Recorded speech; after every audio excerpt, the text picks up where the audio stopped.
Brian really spoke on, about friends listening, about him listening to his friends, and I think that's really key to, the argument of validation.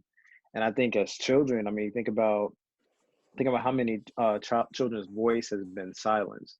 And the easiest way you can think about that is when a child gets hurt, your quick thing to say is, oh, you're okay, like, toughen up, you'll be all right, you know, instead of the are you okay, instead of, asking probing questions to where the child is essentially learning to assess their body instead of looking at mom or dad to try and give them the okay of how they feel or how they should feel. Because I mean, there's going to be a point in your life to where you can't ask mom or dad how I should feel about this.